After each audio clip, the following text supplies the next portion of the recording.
Welcome to Nisha classes at UK. Indian geography में आज मैं आपको परिवहन से संबंधित 50 इंपॉर्टेंट क्वेश्चन करवाऊंगी। 50 से ज़्यादा क्वेश्चन है और सारा डेटा करंट से लिया गया है।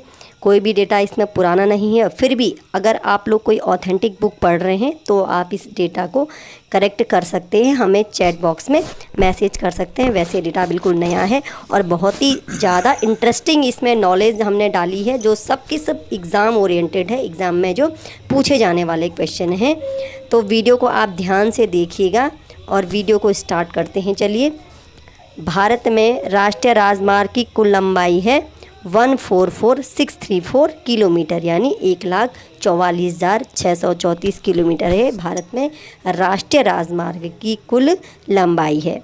नेक्स्ट क्वेश्चन है, भारत का सबसे लंबा राष्ट्रीय राजमार्ग है NH-44 और जो इसकी लंबाई है वो है 3745 यानी 3745। ज़्यादा डेटा बढ़िया 3745 याद कीजिए, 3745 किलोमीटर है। और यह श्रीनगर, जम्मू कश्मीर में श्रीनगर से शुरू होकर के कन्याकुमारी, तमिलनाडु में जो कन्याकुमारी है वहाँ पर यह समाप्त होता है, श्रीनगर से कन्याकुमारी तक। इस राष्ट्रीय राजमार्ग में 7 प्रमुख पुराने राष्ट्रीय राजमार्ग भी शामिल हैं जो उत्तर दक्षिण कॉरिडोर का हिस्सा हैं और इसमें देश के लगभग 21 प्रमुख शहर आपस में जुड़े हैं। NH-44 को पहले NH-7 के नाम से भी जाना जाता था। ठीक है, तो इतना डेटा सबसे लंबा राष्ट्रीय राजमार्ग का कोई भी एग्ज़ाम में पूछा जा सकता है। नाम है NH-44, डिस्टेंस है 3745 किलोमीटर, जाता है श्रीनगर से कन्याकुमारी। इसमें कितने पुराने राजमार्ग हैं? 7 प्रमुख पुराने राष्ट्रीय राजमार्ग सम्मिलित हैं, 21 प्रमुख शहर जुड़े हुए हैं और इसका जो पुराना नाम था वो था NH-7। तो कम से कम आपको इस सेकंड वाले पार्ट में 5-6 क्वेश्चन आपके एग्ज़ाम के लिए तैयार हो गए हैं, क्योंकि एग्ज़ाम में क्वेश्चन कई बार ऐसे पूछा जाता है इसमें कौन सा कथन सत्य है असत्य है। इस प्रकार से आगे बढ़ते हैं। ग्रैंड ट्रंक रोड भारत में कहाँ से कहाँ तक है? तो यह है भारत में अमृतसर से कोलकाता तक। भारत में, वैसे ये बांग्लादेश से आगे अफ़गानिस्तान तक जाती है, लेकिन भारत में यह है अमृतसर से कोलकाता और पहले इसका नाम था शेरशाह सूरी मार्ग। आगे बढ़ते हैं। जवाहर सुरंग स्थित है। जवाहर सुरंग कहाँ स्थित है? भारत के जम्मू कश्मीर राज्य में राष्ट्रीय राजमार्ग NH-44 जो सबसे लंबा है और यह है बनिहाल और काजीगुंड के मध्य जो सुरंग है। तो जवाहर सुरंग कहाँ है? जम्मू कश्मीर में है, NH-44 पे है और बनिहाल और काजीगुंड के मध्य है। आगे, भारत का सबसे छोटा राष्ट्रीय राजमार्ग कौन सा है? तो ये सबसे छोटा है NH-548 और यह किसके इक्वल है? NH-118 के इक्वल है 548। और जो भारत का सबसे छोटा हाईवे है यह सिर्फ 5 किलोमीटर लंबा है और यह कहाँ है? महाराष्ट्र और कर्नाटक में है। इसका उत्तरी छोर कलम्बोली और दक्षिणी छोर नवी मुंबई से जुड़ा हुआ है। और नेशनल हाईवे जो दूसरा है 118, यह झारखंड में है और यह असमबानी को जमशेदपुर से जोड़ने का कार्य करता है। तो सबसे छोटा और सबसे बड़ा में हमारे पास बहुत सारा डेटा है। आप सारे डेटा को ध्यान से पढ़िएगा और याद भी ज़रूर कीजिएगा। ठीक है, तो सबसे छोटा हाईवे है 5 किलोमीटर लंबा NH-548, किसके इक्वल है? NH-118 के। जो 548 है वो महाराष्ट्र और कर्नाटक में है और सबसे छोटा जो दूसरा वाला है NH-118, यह कहाँ है? झारखंड में है। किन किन को जोड़ता है ये हमने आपको यहाँ पे बता दिया है। आगे है नेशनल हाईवे 548 जो सबसे छोटा घोषित किया गया, उससे पहले भारत का सबसे छोटा हाईवे होता था NH-47A और यह था भारत के केरल राज्य के कोचीन ज़िले में। वह कुडनूर को विलिंगटन आइलैंड से जोड़ने का काम करता है और अब इस हाईवे को 966B के नाम से जाना जाता है। यह भी पूछा जा सकता है जो पहले का सबसे छोटा हाईवे था अब उसका नाम क्या है? तो वो है 966B। नेक्स्ट क्वेश्चन है, स्वर्णिम चतुर्भुज योजना में सड़क की कुल लंबाई कितनी है? 5846 किलोमीटर। जो स्वर्णिम चतुर्भुज योजना है वह किन 4 महानगरों को जोड़ती है? दिल्ली, मुंबई, चेन्नई और कोलकाता। 4 बड़े नगरों को जोड़ने वाली जो योजना है स्वर्णिम चतुर्भुज और इसकी कुल लंबाई है 5846 यानी 5846 किलोमीटर। स्वर्णिम चतुर्भुज योजना, इस योजना में जो सबसे लंबी भुजा है, सबसे ज़्यादा डिस्टेंस है, वो है कोलकाता चेन्नई की 1684 किलोमीटर, यानी 1684 किलोमीटर। यह है सबसे लंबी इसकी भुजा, यानी कोलकाता से चेन्नई की डिस्टेंस इसमें सबसे ज़्यादा है। अब जो ये उत्तर दक्षिण पूर्व पश्चिम गलियारा या कॉरिडोर भी कहते हैं इसको, इसकी टोटल लंबाई है 7142 किलोमीटर। उत्तर दक्षिण पूर्व पश्चिम गलियारा की लंबाई है 7142 किलोमीटर। ठीक है। और उत्तर दक्षिण कॉरिडोर जो है वो जोड़ता कहाँ से कहाँ को है? उत्तर दक्षिण कॉरिडोर जोड़ता है आपका श्रीनगर से कन्याकुमारी, यानी जम्मू कश्मीर में, और ये कन्याकुमारी है आपका तमिलनाडु में। और पूर्व पश्चिम कॉरिडोर जोड़ेगा सिलचर को पोरबंदर से। सिलचर है असम में और पोरबंदर है आपका गुजरात में। तो उत्तर दक्षिण पूर्व पश्चिम गलियारा की टोटल लंबाई, और ये किसको किसको जोड़ता है? उत्तर दक्षिण कॉरिडोर जोड़ेगा आपका श्रीनगर से कन्याकुमारी, और पूर्व पश्चिम जोड़ेगा आपका सिलचर से पोरबंदर। सिलचर है असम में और पोरबंदर है गुजरात में। देश का पहला 6 लेन एक्सप्रेसवे कौन सा बनने जा रहा है? यह है मुंबई पुणे यशवंत चौहान एक्सप्रेसवे भी इसको नाम दिया गया है।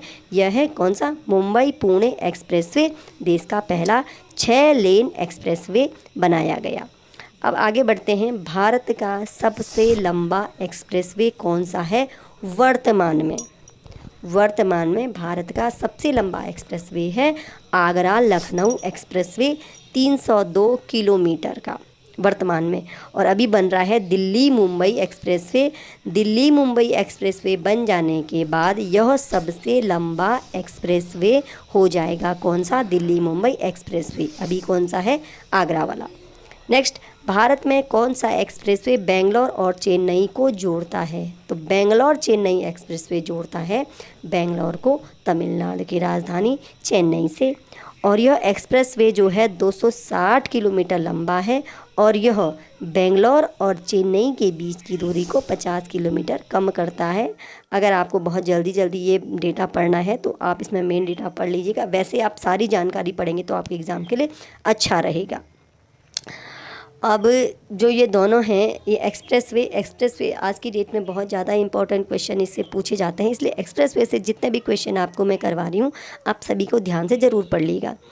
फिर है दिल्ली मुंबई एक्सप्रेसवे का प्रबंधन कौन सा प्राधिकरण करता है? तो भारतीय राष्ट्रीय राजमार्ग प्राधिकरण दिल्ली मुंबई एक्सप्रेसवे का प्रबंधन करता है।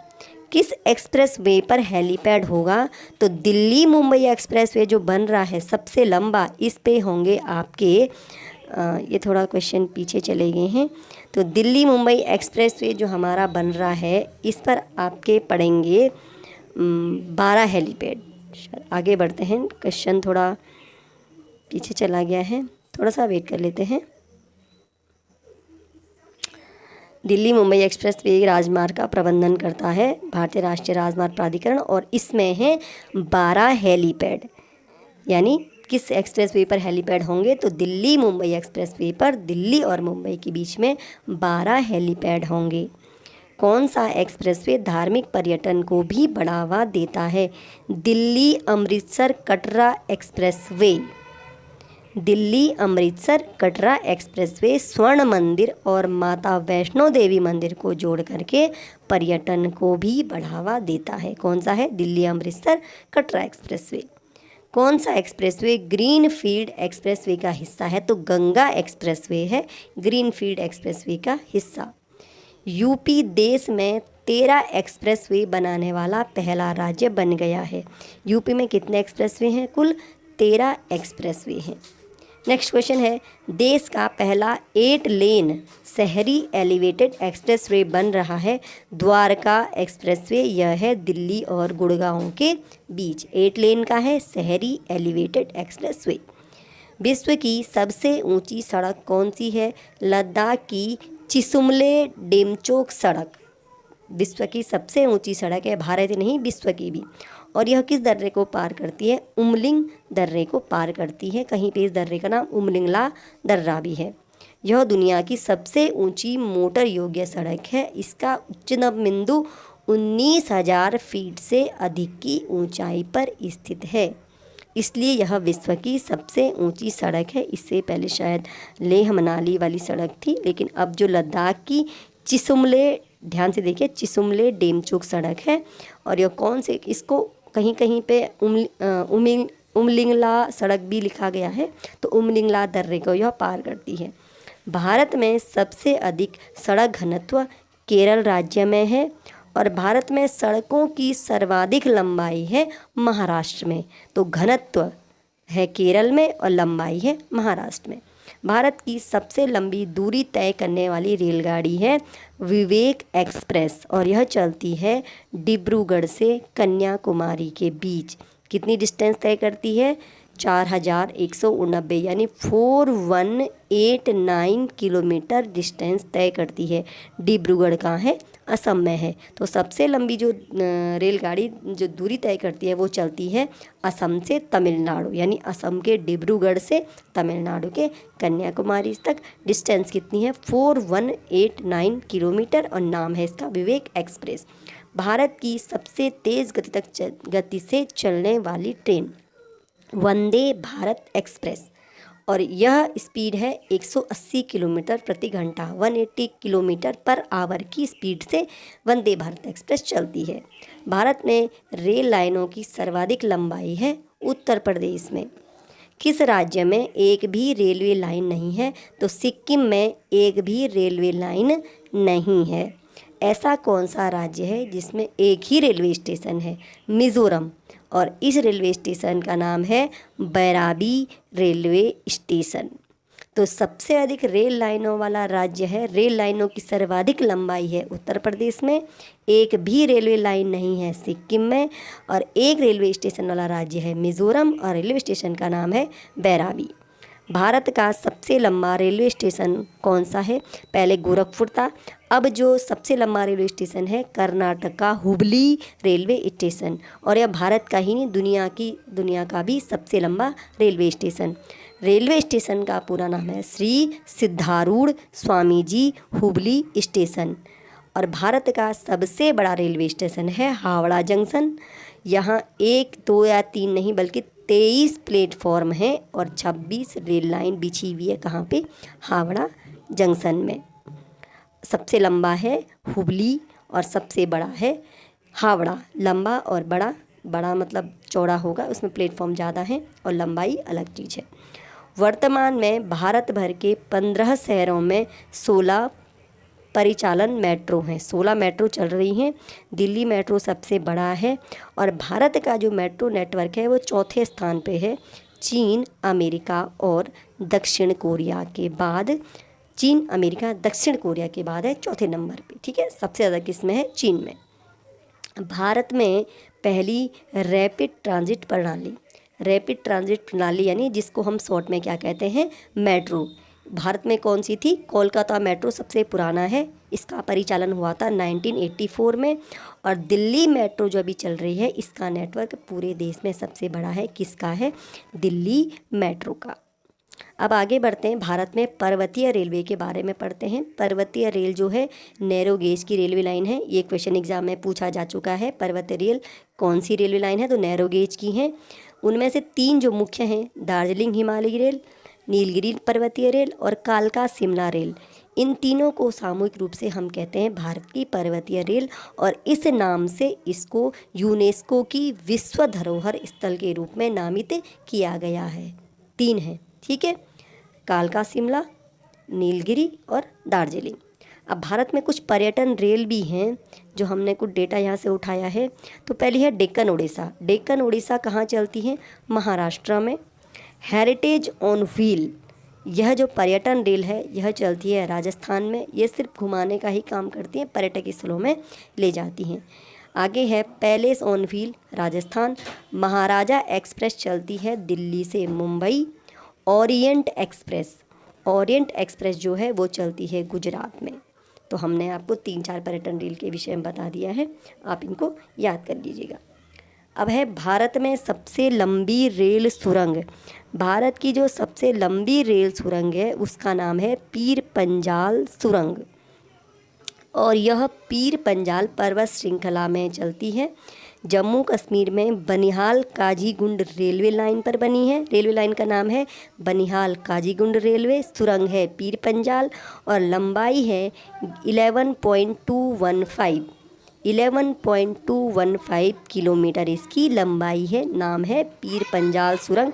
मुख्य डेटा क्या क्या है? नाम पीर पंजाल, ठीक है, पर्वत श्रृंखला है पीर पंजाल, राज्य है जम्मू कश्मीर और बनिहाल काजीगुंड रेलवे लाइन पर बनी है और लंबाई है 11.215 किलोमीटर। सारा का सारा डेटा इसमें आपको याद रखना है। इस एग्ज़ाम में कुछ भी आपको पूछा जा सकता है, मतलब कोई भी डेटा है। अब जो एग्ज़ाम का ट्रेंड है, आपको मैं बार बार बताती हूँ, एग्ज़ाम का ट्रेंड आता है तो आपको कोई भी एक क्वेश्चन सिंपल सा नहीं आ जाता है। आपको हर क्वेश्चन के विषय में पूरी जानकारी होनी चाहिए, तभी आप माइनस मार्किंग वाले ट्रेंड में सही आंसर कर सकते हो। अब भारत में कुछ रोपवे हैं। भारत में अब तक सबसे लंबी रोपवे बनी है कश्मीर के गुलमर्ग में 4.2 किलोमीटर। इससे पहले उत्तराखंड के औली का 4.1 किलोमीटर वाला सबसे लंबा था और अब है कश्मीर के गुलमर्ग में 4.2 किलोमीटर। और जो भारत में जो रोपवे की परियोजनाएं चल रही हैं, इसको हम पर्वतमाला परियोजना के नाम से भी जानते हैं। तो पर्वतमाला संबंधित है आपकी रोपवे से। अभी उत्तराखंड राज्य में काफ़ी रोपवे बन रहे हैं पहाड़ों में, जैसे ये हेमकुंड साहिब के लिए आपका बन रहा है, केदारनाथ से गौरीकुंड के लिए रोपवे बन रहे हैं, अभी वो निर्माणाधीन है। आगे बढ़ते हैं। देश का पहला पब्लिक ट्रांसपोर्ट रोपवे यह बना है वाराणसी में। आपने अगर न्यूज़ देखी होगी तो आपने देखा होगा, पहला पब्लिक ट्रांसपोर्ट शहर के बीचों बीच चलाया जाएगा और यह जाएगा वाराणसी कैंट से गोदौलिया के बीच। वाराणसी कैंट से गोदौलिया के बीच अगर एक लाइन में पूछा जाता है कहाँ बन रहा है तो वाराणसी में बन रहा है, और कहाँ से कहाँ तक चलेगा? वाराणसी कैंट से गोदौलिया के बीच। आगे बढ़ते हैं। भारत में वायु परिवहन की शुरुआत हुई थी 1911 में, 1911 में, और कहाँ से हुई थी? इलाहाबाद से नैनी के बीच, और इसमें डाक सेवा सर्वप्रथम गई थी। अब इंडियन एयरलाइंस तथा एयर इंडिया पहले अलग अलग थी। 2007 में इनका विलय हो गया था और नया नाम जो इसका मिलकर जो बना वो है एयर इंडिया। तो इंडियन एयरलाइंस, एयर इंडिया दोनों 2007 में मिली और मिलकर उनका नाम हुआ था एयर इंडिया। अब कुछ समय पहले जो एयर इंडिया है, एयर इंडिया को भारत सरकार घाटे में चल रही थी तो उसको टाटा ग्रुप ने क्या कर दिया? उसको खरीद लिया है। तो एयर इंडिया का अधिग्रहण किया किसने? टाटा ग्रुप ने। और कब किया? जनवरी 2022 में एयर इंडिया ने टाटा का अधिग्रहण किया। अब एयर इंडिया में एक विस्तारा एयरलाइंस भी इसके साथ कुछ शायद उसमें थी शेयरिंग में। तो विस्तारा एयरलाइंस अब एयर इंडिया में मर्ज हो जाएगी, 2024 में मर्ज हो जाएगी। विलय का निर्णय लिया जा चुका है। एयर इंडिया में किस एयरलाइंस का विलय हो रहा है? विस्तारा एयरलाइन का। भारत का सबसे व्यस्ततम हवाई अड्डा है इंदिरा गांधी अंतर्राष्ट्रीय हवाई अड्डा, और यह अड्डा कहाँ पे, हवाई अड्डा कहाँ है?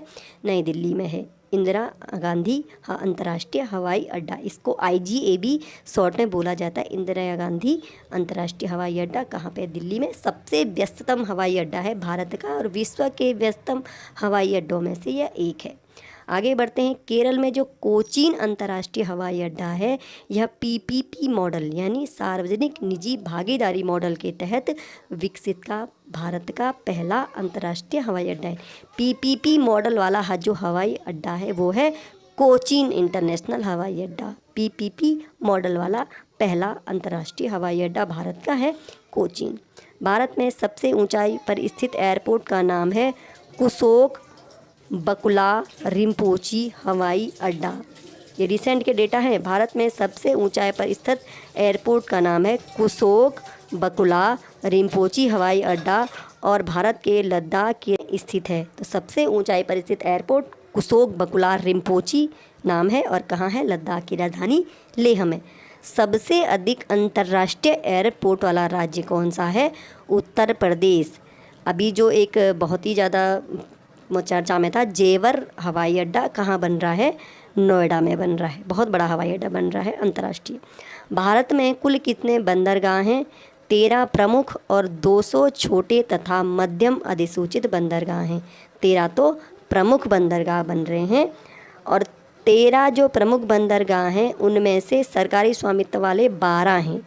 ये जो ऊपर की लाइन है सरकारी स्वामित्व वाले सारे नहीं हैं।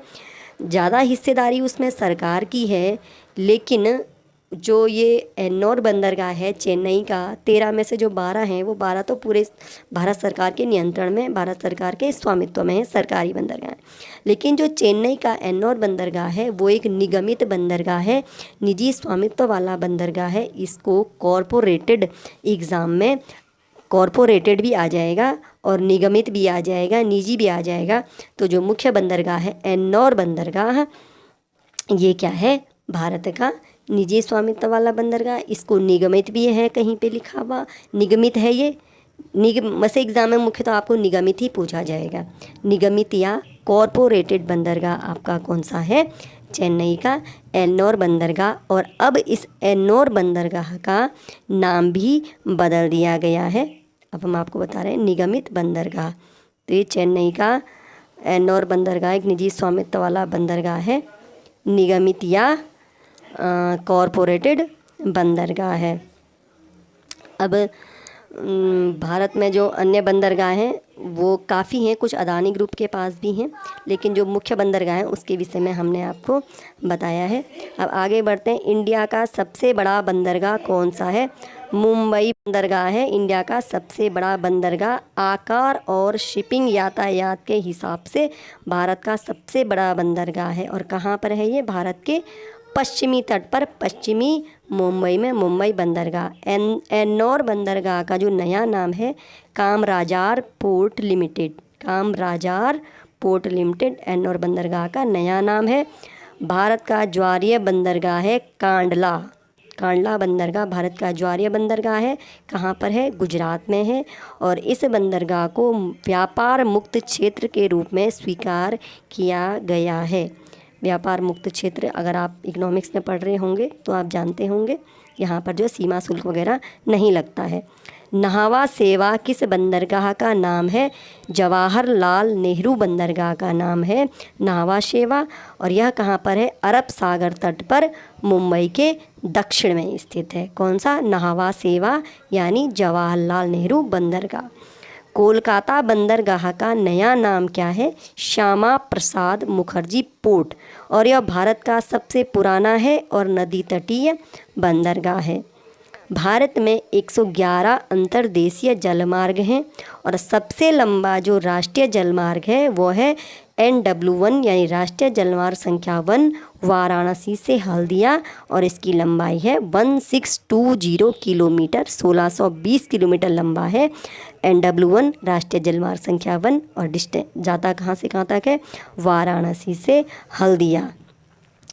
2016 से पहले भारत में कुल 5 राष्ट्रीय जलमार्ग थे और 2016 में 106 नए राष्ट्रीय जलमार्ग जोड़ करके टोटल इनकी संख्या हो गई है 111। तो वर्तमान में जो अंतर्देशीय जलमार्ग हैं वो हैं 111 और 2016 से पहले 5 थे, 2016 में 106 जोड़े गए। देश में सबसे लंबी सड़क सुरंग है जम्मू एवं कश्मीर की चेनानी नासरी सुरंग, और इसकी लंबाई कितनी है, 9.28। कहीं पे 9.28 आएगा या 9.2 आएगा, तो 9.2 किलोमीटर इसकी लंबाई है। और इस सुरंग के खुलने के बाद श्रीनगर और जम्मू के बीच ये सुरंग है। इसकी जिन श्रीनगर और जम्मू के बीच का रास्ता सिर्फ 2 घंटे में पूरा हो जाता है। अब इसका भी नया नाम रखा गया है श्यामा प्रसाद मुखर्जी सुरंग। तो सबसे लंबी सुरंग चेनानी नासरी आ जाए या श्यामा प्रसाद मुखर्जी आ जाए तो दोनों आप सही करेंगे। सर्वाधिक बंदरगाह वाला राज्य है महाराष्ट्र। और एक और है V.O. चिदम्बरनार बंदरगाह किस बंदरगाह का नया नाम है। ये पिछला क्वेश्चन देख लें। सर्वाधिक बंदरगाह वाला राज्य है महाराष्ट्र और संख्या कितनी है, 53। उसके बाद है गुजरात। तो V.O. चिदम्बरनार बंदरगाह है तूतीकोरन बंदरगाह, यह भी तमिलनाडु में है।